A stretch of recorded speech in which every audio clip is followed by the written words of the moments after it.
నమస్కారం. ఆధ్యాత్మిక సుధాసాగరం ధర్మ సందేహాలు కార్యక్రమానికి స్వాగతం.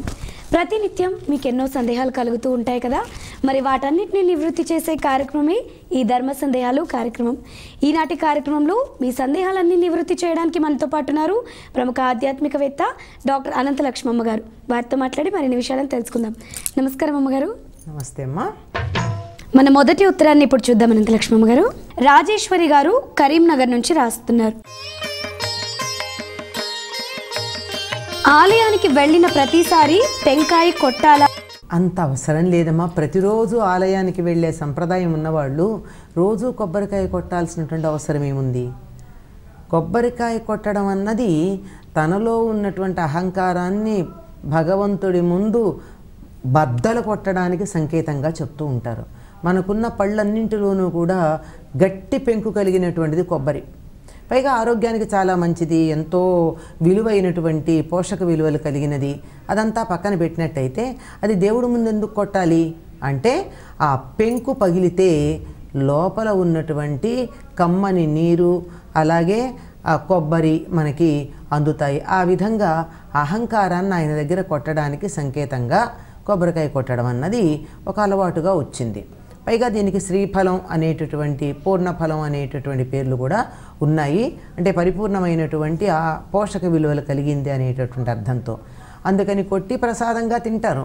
కానీ ప్రతిరోజు ఆలయానికి వెళ్ళినప్పుడు కొబ్బరికాయ కొట్టాలంటే మరి కొంతమంది కొబ్బరికాయ కొట్టలేక ఆలయానికి వెళ్ళడం మానేస్తారు. రోజు ఎందుకమ్మా కొబ్బరికాయ కొట్టడం? దేవుడికి మన మనస్సుని సమర్పించుకోవాలి, హృదయము అనే పుష్పాన్ని సమర్పించుకోవాలి, మనసు అనేటటువంటి కొబ్బరికాయని సమర్పించుకోవాలి, అహింస, దయ మొదలైనటువంటి పుష్పాలను సమర్పించుకోవాలి. అంతేగాని ఈ ఆడంబరాలు తాపత్రయాలతో అసలు సంప్రదాయం అన్నది, ఈ భక్తి అన్నది కూడా చాలామందికి దూరం అయిపోవడానికి కారణమవుతోంది. అందువల్ల వెళ్ళినప్పుడల్లా కొబ్బరికాయ కొట్టవలసినటువంటి అవసరం లేదండి. ఏదైనా పండగ నాడో పబ్బన్నాడో ప్రత్యేకంగా కావాలనుకుంటే చప్పుడు కూడా కొట్టకపోయినా పర్వాలేదు. మరో ఉత్తరాన్ని ఇప్పుడు చూద్దాము. సురేష్ గారు విశాఖపట్నం నుంచి ఉత్తరాన్ని వ్రాస్తున్నారు. తిరుమల శ్రీ వెంకటేశ్వరుడి నేత్రాలను ఎప్పుడూ నామాలతో కప్పి ఉంచుతారు, ఎందుకు?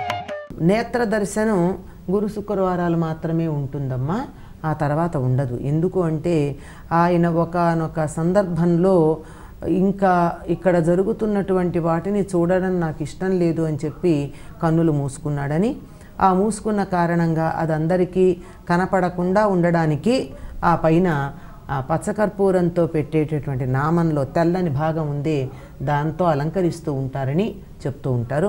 పచ్చకర్పూరం ఆహ్లాదాన్ని కలిగిస్తుంది, చలవని కలిగిస్తుంది, ఏ రకమైనటువంటి పాడైపోవడం అనేది లేకుండా చూడగలుగుతుంది. అందువల్ల దాంతో ఆయనకి అట్లా పెడతారు. మామూలు మాటల్లో చెప్పుకోవాలంటే ఏం చెప్తారంటే, కలియుగంలో మనుషుల్ని చూడడం ఇష్టం లేక అని కాదు. అక్కడ జరుగుతున్న కొన్ని సంఘటనలు ఆయన ప్రత్యక్షంగా పాల్గొనడం జరిగిన తర్వాత కొన్ని వందల సంవత్సరాల క్రితం ఇక నుండి ఇలా ఉండడం మంచిది అని కనులు మూసుకున్నట్టుగా మనకి స్థల పురాణం చెప్తూ ఉన్నది.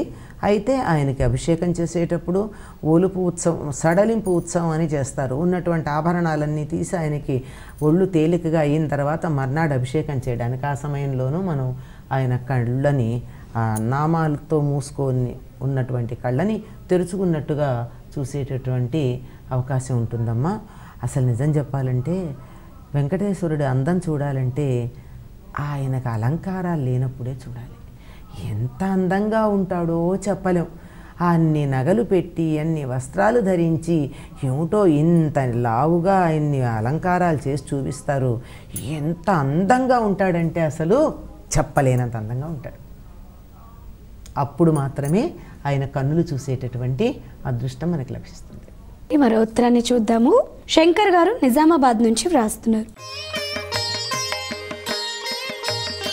వధూవరులు శిరస్సుపై తలంబ్రాలు ఎందుకు పోసుకుంటారు? తలంబ్రాలు పోసుకోవడం లేక అక్షతారోపణం అనేటటువంటిది దక్షిణ భారతదేశంలోనే కనపడుతుంది మనకి. అది ఎంతగా అలవాటైపోయిందంటే దేవతలకు కళ్యాణం చేసేటప్పుడు కూడా మనం అక్షతారోపణ చేసి, భద్రాద్రి అంటే కళ్యాణ అక్షింతలు తెచ్చావా అని అడుగుతూ ఉంటాం ప్రసాదంగా. అంతగా అలవాటైపోయింది. ఎందుకు ఈ రకంగా చేస్తారు అంటే, ప్రాలు అంటే బియ్యం అమ్మ, తలంబ్రాలు అంటే తల మీద పోసేటటువంటి బియ్యం అని అర్థం. మన ప్రాంతం అంతా కూడా దక్షిణ దేశం అంతా తినేటటువంటి ఆహారం బియ్యమే కదా. అందువల్ల బియ్యాన్నే దేవుడికి కూడా అక్షతలుగా మనం వాడుతూ ఉంటాం. బియ్యానికి అధిపతి చంద్రుడు. చంద్రుడు మనఃకారకుడు. మన మనస్సులో భావాలు చెప్పడానికి మనస్సుకు అధిపతి అయినటువంటి చంద్ర సంబంధమైన ధాన్యాన్ని వాడుకుంటున్నాం అన్నమాట. అందుకే దేవుడికి కూడా అక్షతలు వేస్తాం పూలు దొరకనటువంటి సందర్భంలో.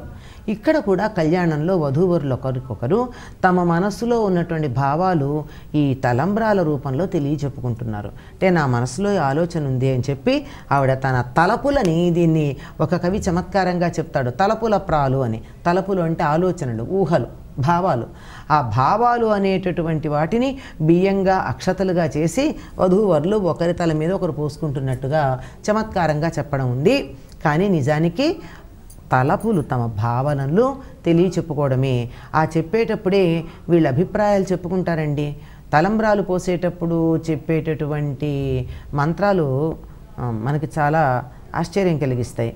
ఏదో మన్మధుడిని గురించి ప్రార్థన చేస్తూ మాకు యజ్ఞోమే కామ సమృద్ధతాం, మాకు యజ్ఞాన్ని ఆ కాముడు అంటే మన్మధుడు సమృద్ధిగా ఇచ్చుగాక, ప్రజామే కామ సమృద్ధతాం, గావో మే కామ సమృద్ధతాం అంటే ఆవులని, యజ్ఞాన్ని, సంతానాన్ని ఇవన్నీ కూడా మాకు మన్మధుడు సమృద్ధిగా కావలసినటువంటి దానికన్నా అధికంగా ఇచ్చుగాక అని చెప్పి భావన చేస్తూ, నా అభిప్రాయం ఇదే సుమా, మనకు మొదటి ప్రయారిటీ ఏమిటి, యజ్ఞం అని ఈయన చెప్తే ఆవిడ కూడా అదే మాట అండి, మా అభిప్రాయాలు ఒకటి, ధర్మబద్ధమైనటువంటి సంతానాన్ని పొందడం కోసం అని అనుకుంటే ఇద్దరు అభిప్రాయాలు మార్చుకుంటూ, మనం అనుకుంటూ ఉంటామే అభిప్రాయాలు తెలుసుకుంటారని ఇద్దరు కూడా ఒకే అభిప్రాయం చెప్పుకుంటూ అవే శ్లోకాలు చదువుతూ మంత్రాలు చెప్తూ ఒకరి తల మీద ఒకళ్ళు అక్షతలు ఆరోపణ చేసుకోవడం ఉంది. దీన్ని అక్షతారోపణ అనేటటువంటి కార్యక్రమంగా చెప్తాం.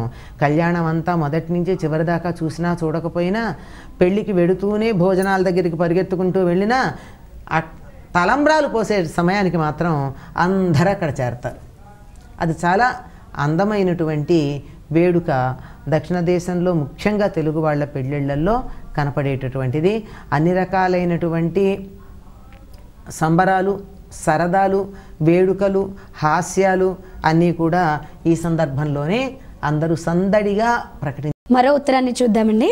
సాయి శివ గారు రాస్తున్నారు హైదరాబాద్ నుంచి. సంకల్పం, మహాసంకల్పం ఈ రెండిటికి ఉన్నటువంటి వ్యత్యాసం ఏంటి? అసలు సంకల్పం అంటే తెలుసుకోవాల్సిన అవసరం ఉంది. సంకల్పం అంటే దేన్నైనా ఇది కావాలనో ఇది చేస్తానో గట్టి నిర్ణయం తీసుకోవడాన్ని సంకల్పంగా చెప్తాం. ఈ సంకల్పంలో ఏముంటుంది అంటే సమయము, దేశము నిర్దేశించి చెప్పడం ఉంటుంది. అంటే ఫలానా ప్రదేశంలో ఉన్న ఫలానా పేరు కలిగినటువంటి నేను ఈ పూజ చేస్తున్నాను, ఈ వ్రతం చేస్తున్నాను, ఈ యజ్ఞం చేస్తున్నాను, ఈ కార్యక్రమం చేస్తున్నాను అని చెప్పి దాని గురించి గట్టిగా చెప్పుకోవడం. ఎందుకండి ఇది అంటే ఇప్పుడు కూడా మనం చూస్తాం, ఎవరికైనా ఆధికారికంగా ఒక ఉత్తరం రాస్తే అఫీషియల్ లెటర్ అంటాం, అది రాస్తే తప్పనిసరిగా ఏం చేస్తామమ్మా, లోపల మ్యాటర్తో పాటుగా పైన స్టేషన్ అండ్ డేట్ వేస్తాం. మొట్టమొదట స్కూల్లో పిల్లలకి నేర్పేది అదే కదా, అసలు స్టేషన్ అక్కర్లేదు, అదే పాఠశాల కనుక డేట్ వేయడం నేర్పుతాం. ఉత్తరం రాసేటప్పుడు నేర్పేది ఏమిటి, నువ్వు తేదీ వెయ్యి, నువ్వు ఉన్నటువంటి ఊరి పేరు రాయి అని. ఎందుకంటే ఎవరు రాస్తున్నారు, ఎప్పుడు రాశారు అని తెలియడానికి.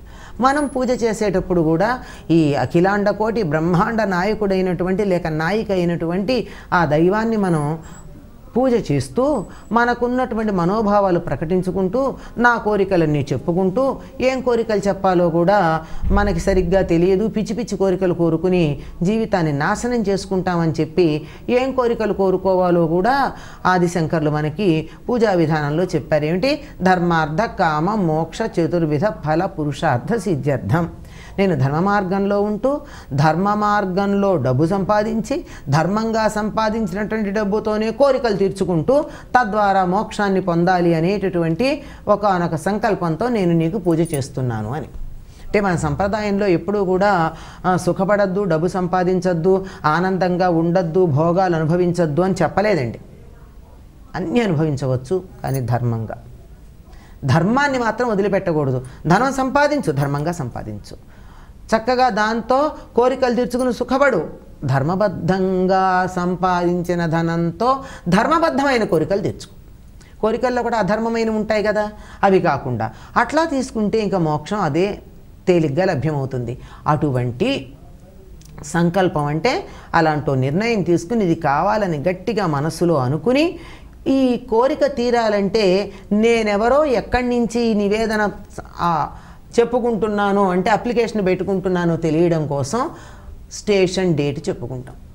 ఆ చెప్పుకునేది మనం మామూలుగా నిత్యం చెప్పుకునేటప్పుడు ఏం చెప్పుకున్నాం? మహావిష్ణువు రాజ్ఞయ ప్రవర్తమానస్స అద్య బ్రహ్మణ ద్వితీయ పరార్ధే శ్వేతవరాహ కల్పే వైవస్వతు మన్వంతరే కలియుగే ప్రథమపాదే అని చెప్పుకుంటున్నాం.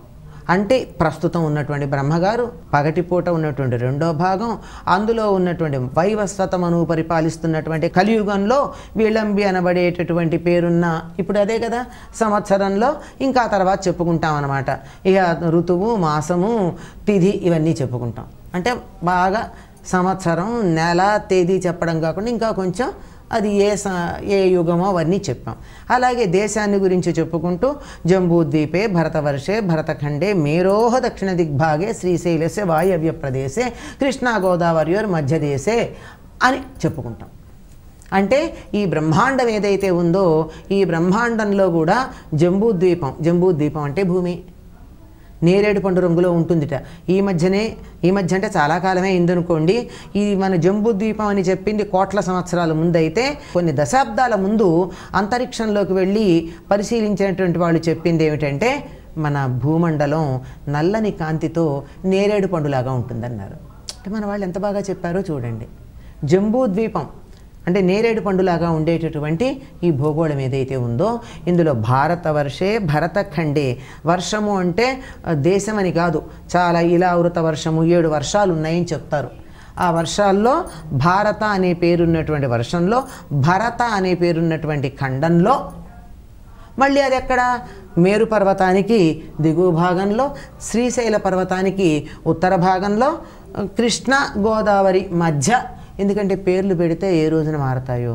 ఇంతకుముందు మనం భాగ్యనగరాన్ని ఆంధ్రప్రదేశ్ అని చెప్పేవాళ్ళం, ఇప్పుడు చెప్పకూడదు కదా. ఇప్పుడు ఏమనాలి? తెలంగాణ అని చెప్పాలి, అంతే కదా. అంచేత మనం పెట్టుకున్న పేర్లు మారతాయి కానీ కృష్ణా గోదావరి నదులు మారో, మేరు పర్వతం మారదు, శ్రీశైల పర్వతం మారదు. అందుకని కొండ గుర్తులు అని వాటినే చెప్పారు. ఆ కొండల్ని గుర్తులుగా చెప్పి మధ్యలో నదుల గురించి చెప్పి దానికి వాయవ్య ప్రదేశం అని చెప్పి ఇక్కడ భాగ్యనగరే, ఇక్కడ ఉన్నటువంటి భాగ్యనగరంలో ఏదో వసతి గృహో స్వగృహమో చెప్పుకుని అక్కడ మా ఇంట్లో ఉన్నటువంటి బంధువులు, మిత్రులు వీళ్ళందరి మధ్య కూర్చుని నేను నిన్ను ప్రార్థన చేస్తున్నానయ్యా, నేనేం ఒంటరిగా లేను, సాక్షులు బోడు మంది ఉన్నారు నీకు పూజ చేసే సమయంలో, నువ్వేం చేయలేదని తర్వాత అనడానికి వీల్లేదు అని చెప్పుకుని చేస్తున్నామే. ఇలా చేసేటటువంటిది ఇది సంకల్పం నిత్యం చెప్పుకుంటాం. ఇది మహాసంకల్పం అనేది ఇంకోటి ఉంది. ఇది సాధారణంగా మనం దేవతామూర్తుల కళ్యాణ సందర్భంలో వింటూ ఉంటాం. ఏదో యజ్ఞయాగాది క్రతువులు చేసేటప్పుడు చెప్తాం. ఎక్కడ అంటే మనం చెప్పుకునేది భూమండలానికి సంబంధించినటువంటి కాలము, దేశము అయినట్టయితే అది మహాసంకల్పం అనేది మొత్తం విశ్వాంతరాళానికి సంబంధించింది. అక్కడ ఎక్కడి నుంచి చెప్తారు అంటే ఈ బ్రహ్మాండం, దానికి సంబంధించిన పాలపుంతలు, ఆ పాలపుంతల్లో ఉండేటటువంటి గోళాలు, వాటిల్లో ఉండేటటువంటి భూమండలాలు, దాంట్లో ఉండేటటువంటి ప్రస్తుతం ఉన్న భూమి ఏదైతే ఉందో దాంట్లో ఉన్నటువంటి మొత్తం పర్వతాలు, చెరువులు, నదులు, 64 దేశాలు, వాటి పేర్లు ఇవన్నీ చెప్తూ ఈ భూమిని మోస్తూ ఉన్నటువంటి ఆదిశేషువు, దానికన్నా ముందున్నటువంటి అష్టదిగ్గజాలు, వాటి పేర్లు, ఇలా అన్నీ ఎన్నంటే అన్ని భూమికి సంబంధించిన వివరాలన్నీ చెప్తారు. అవన్నీ చెప్తూ అటువంటి దాంట్లో ఇక్కడ ఉన్నది అని తర్వాత చెప్తారు. ఇది మనం ఇంత చెప్పట్ల, జంబూద్వీపం దగ్గర నిత్యం చెప్పుకుంటున్నాం. ఈ జంబూద్వీపానికి ముందు ఉన్నటువంటిదంతా కూడా మహాసంకల్పంలో చెప్తారు. అట్లాగే సమయాన్ని గురించి చెప్పేటప్పుడు వైవస్వత మన్వంతరే అద్య బ్రహ్మణ అని చెప్పాం కదా. ప్రస్తుతం ఉన్నటువంటి బ్రహ్మ గురించి, అంతకుముందు ఉన్నటువంటి బ్రహ్మలు, అంతకుముందు ఉన్నటువంటి మనువులు, అప్పుడు ఉన్నటువంటి రాజులు, 16 మంది చక్రవర్తులు, రాముడు మొదలైనటువంటి చక్రవర్తులు ఉన్నారు, మహాచక్రవర్తులు. వీళ్ళందరి పేర్లు ఇవన్నీ చెప్పుకుంటూ వాళ్ళంతా పరిపాలించిన కాలంలో అంటూ చెప్పుకుంటూ అవన్నీ చెప్పుకుంటూ వచ్చి ప్రస్తుతం ఉన్నటువంటి దాని దగ్గర చేరుతారు. ఇది మహాసంకల్పం. ఈ మహాసంకల్పం ఒక్కటి వింటే కూడాట చాలా పుణ్యం వస్తుందన్నారు. అంటే వినేస్తే వస్తుందా అంటే అందులో ఉన్న అర్థం తెలుసుకున్నప్పుడు తెలుస్తుంది. అయ్య బాబోయ్, ఇంత పెద్ద విశ్వంలో నేనెంత, ఒక చుక్క కన్నా తక్కువ. ఇంత అనంతమైనటువంటి కాలంలో నా జీవితంలో నే బతికిన కాలం ఎంత, కన్ను మూసి కన్ను తెరిచే దాంట్లో 1000వ వంతు. ఈ కాస్త కోసమా నేను ఇన్ని అన్యాయాలు, అక్రమాలు, దుర్మార్గాలు ఇవన్నీ చేయడం, అందువల్ల ఏదో ఇలా ఉండిపోతాను, అలా కాలగర్భంలో కలిసిపోతాను అనేటటువంటి భావన కలుగుతుంది. ఇది కలిగిన తర్వాత తప్పు చేయరు. అందుకని మహాసంకల్పం వినమన్నారు. ఇది నిత్యం చెప్పుకునే సంకల్పం ఇదమ్మా. మహాసంకల్పం నేను మీకు పూర్తిగా చెప్పలేదు, ఏముంటాయో మాత్రం రుచి చూపించి వదిలేశాను అంతే. మరో ఉత్తరాన్ని చూద్దాం. ఇప్పుడు శంకర్ గారు నిజామాబాద్ నుంచి వ్రాస్తున్నారు. నిద్రించిన వారిపై నుంచి దాటితే దోషమా? ఎవరినైనా సరేనమ్మా, వస్తువులు కానీ వ్యక్తులు కానీ మనం ఇంట్లో పెంచుకునేటటువంటి జంతువులు కానీ వాటి మీద నుంచి దాటకూడదమ్మా. మెళుకువగా ఉన్నప్పుడు కానీ నిద్రపోతున్నప్పుడు కానీ దాటకూడదు. ఎందుకంటే మామూలు దృష్టితో గనక చూసినట్టయితే వాటి ప్రశాంతతకి భంగం కలుగుతుంది. దాటెడితే వెంటనే మనకున్న బట్టలన్నా తగులుతాయి, లేకపోతే గాలన్నా అట్లా వెళ్ళి వాళ్ళకున్నటువంటి వారి చుట్టూతా ఉండేటటువంటి బయోమాగ్నెటిక్ ఫీల్డ్ అనేదో చెప్తూ ఉంటారే, అది దాంట్లో ఉన్న డిస్టర్బెన్స్ కలుగుతుంది. అది కలిగించడం తప్పు. అన్నింటిలోకి మనిషికి ఖర్చు లేకుండా దొరికేటటువంటి సుఖం ఏమిటంటే నిద్ర. అంతకు మించిన హాయి లేదు. అందువల్లే సుఖంగా నిద్రపోతున్న వారిని తగినంతటి కారణం లేకుండా నిద్ర లేపితే మహాపాపం అని చెప్పారు. చాలా పెద్ద పాపంట నిద్ర లేపడం. తగిన కారణం లేకుండా, కారణం ఉంటే లేపచ్చు. కనుక అలా నిద్ర భంగం జరుగుతుందని మామూలు దృష్టితో చెబితే, నిజం చెప్పాలి అంటే ఆ విధంగా దాటడం వల్ల వాళ్ళ జీవశక్తిని హరించటం జరుగుతుంది. అందువల్ల దానికి హాని కలగచ్చు. కింద నుంచి వెడితే జీవశక్తి పెరుగుతుంది. అందుకే ఏం చేస్తారు అంటే దైవాన్ని ఊరేగించేటటువంటి సందర్భంలో ఆ పల్లకి కింద నుంచి దూరుతారు. పైనుంచి వెడితే ఏది జరుగుతుందో దానికి వ్యతిరేకంగా కింద నుంచి జరుగుతుంది.